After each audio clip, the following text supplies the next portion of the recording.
أعوذ بالله من الشيطان الرجيم بسم الله الرحمن الرحيم ولن ترضى عنك اليهود ولا النصارى حتى تتبع ملتهم صدق الله العظيم. Maksud, orang-orang Yahudi dan Nasrani tidak sesekali akan bersetuju atau suka kepadamu, wahai Muhammad, sehingga engkau menurut agama mereka yang telah terpesong itu. Surah Al-Baqarah ayat 120. Sedarkah kita bahawa agenda Yahudi dan Nasrani kini sedang menular melalui agama? Tahukah anda kedudukan agama Islam di negara kita kini sedang diancam bahaya? Interfaith Commission adalah satu master plan golongan Yahudi dan Nasrani untuk menyelewengkan akidah orang Islam. Interfaith Commission dulu dikenali sebagai Interreligious Council, IRC. Mereka menuntut supaya ia dijadikan sebuah badan berkanun yang ada kuasa mengubah ajaran agama Islam jika didesak oleh agama lain. Ianya mirip sebuah mahkamah dan suhakam yang melayan segala aduan dan keputusannya adalah muktamad. Golongan neokonservatif ini bukan sekadar tamak kepada minyak, malah jauh lebih dari itu. Mereka mahu melemahkan akidah orang Islam secara terancang. Suruhanjaya Antara Agama atau IFC digunakan sebagai alasan untuk menuntut kebebasan dalam beragama. Di Malaysia, penganjur penubuhan IFC ialah Malaysian Consultative Council of Buddhism, Christianity, Hinduism dan Sikhism yang menyerahkan memorandum pada Majlis Peguam yang dipimpin oleh V. Harcharan Singh pada 21 Ogos 2001.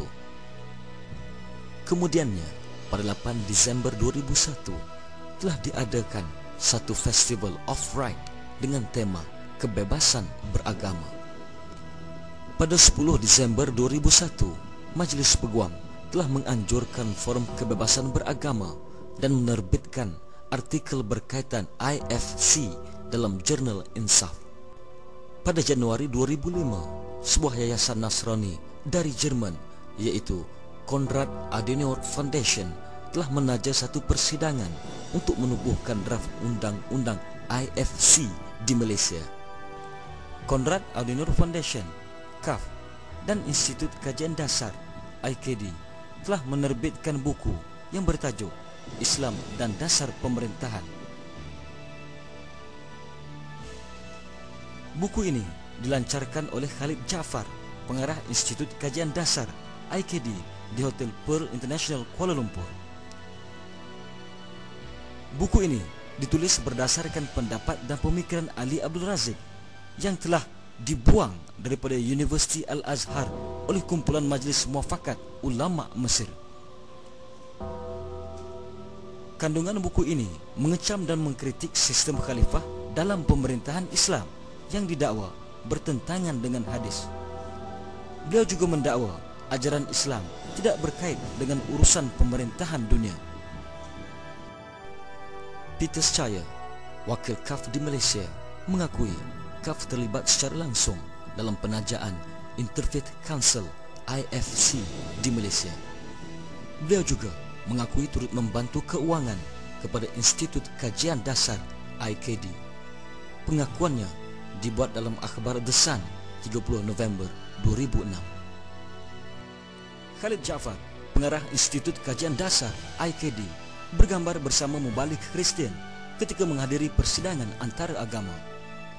Sebelum diterajui Khalid Jaafar, pengasas utama IKD ialah Kamaruddin Jaafar, ahli Parlimen PAS Tumpat, merangkap Setiausaha Agung Parti Islam Se-Malaysia, iaitu PAS. IKD merupakan instrumen untuk menyokong Anwar Ibrahim yang ditaja oleh Konrad Adenauer Foundation, KAF. KAF merupakan sebuah yayasan Jerman, think tank kepada Parti Christian Democratic Union of Germany, CDU. KAF turut mendapat tajaan daripada American Jewish Committee, AJC. Param Kumarasamy dan Pawan Cik Merekan adalah peguam Anwar Ibrahim. Mereka ini dipercayai banyak mempengaruhi Bar Council. Interfaith Commission atau IFC menuntut kebebasan beragama di Malaysia. IFC menuntut 14 perkara. Yang pertama, anak yang dilahirkan oleh ibu bapa Islam tidak seharusnya secara terus menjadi orang Islam. Kedua, orang bukan Islam yang memeluk Islam hendaklah diberi kebebasan keluar dari Islam tanpa dikenakan sebarang tindakan undang-undang. Ketiga, kes orang Islam yang keluar dari agamanya hendaklah dikendalikan oleh mahkamah sivil. Keempat, perkataan Islam tidak perlu dicatatkan dalam maikat seorang Muslim.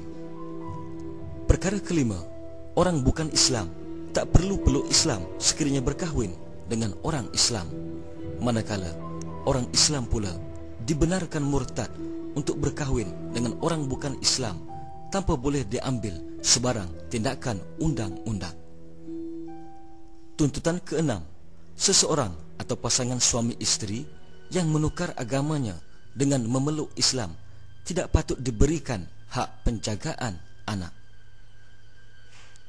Perkara ketujuh, orang yang bukan Islam berhak menuntut harta pusaka ahli keluarga yang telah mati dalam Islam. Perkara ke-8, kerajaan mesti menyiapkan dana yang cukup untuk membina dan menyelenggara rumah ibadat orang bukan Islam serupa dengan rumah ibadat orang Islam.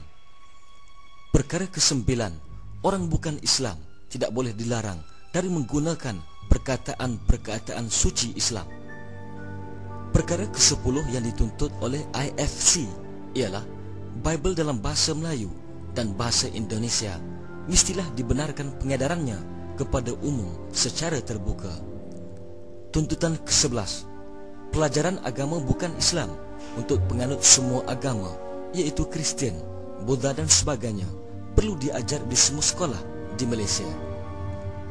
Perkara ke-12 yang dituntut ialah program-program berunsur Islam dalam bahasa ibunda sesuatu kaum hendaklah ditiadakan.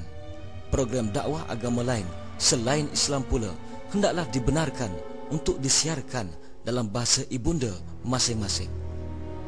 Tuntutan ke-13 IFC ialah orang-orang Islam yang membayar zakat tidak sepatutnya dikecualikan dari membayar cukai pendapatan, dan wang hasil zakat sepatutnya digunakan juga untuk keperluan orang-orang bukan Islam. Desakan ke-14 IFC ialah sepatutnya perkataan Islam tidak disebut sebagai pilihan pertama masyarakat Malaysia, seperti dalam soal pakaian menutup aurat kepada pelajar sekolah. Semua tuntutan IFC ini adalah untuk meminda beberapa ajaran asas Islam dan merosakkan akidah orang Islam, seterusnya berpihak kepada kepentingan orang bukan Islam.